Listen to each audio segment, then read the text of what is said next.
Morning mga ka-Angelo University TV. Yung CR namin, may ibon. Tingnan nyo, may ibon. Yan siya. Hindi siya kalabas. Ayun. Grabe, pagod na siya kaya lilipad. Saan mahuli ito? Hulihin natin.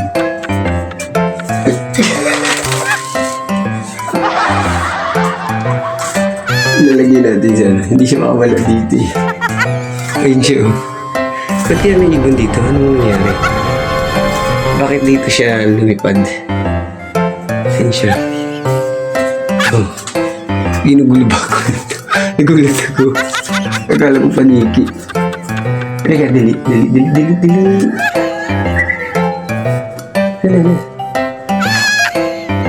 Halika. Ayaw niyang tumigil. No? So, ayun na. Hindi siya mahuli. Ano mahulihin daw? Bilis niya. Gamitan natin ng ano na mahiwagang sandok.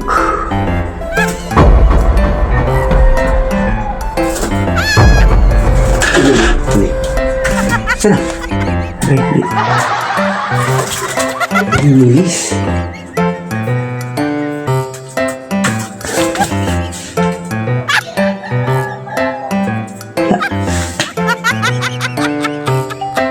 Wala.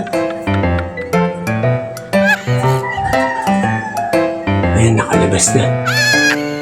Ayan, nakalabas na siya dito. So, yan.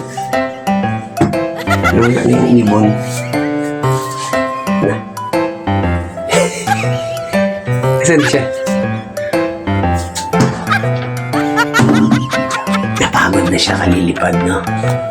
So, nakawala na siya. Saan yan?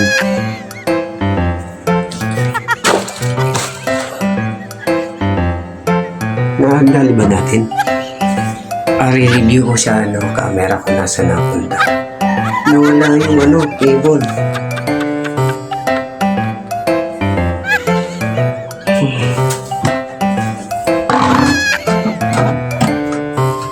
So yun na. Nakalabas siya dito siguro. Diyan o, dito. So, nawala na yung ibon. Nakalabas na. Kukunin ko sana para ipalabas. So, nakalabas naman siya doon. Okay na yan. At least, malaya na ulit siya. Siguro ko, mayroon lang siyang hinabol dito ng mga insekto. Kaya siya napasok or nakitigil muna dahil umulan. No? So, yan na. Okay na yun. Nakalaya na siya. Let's go.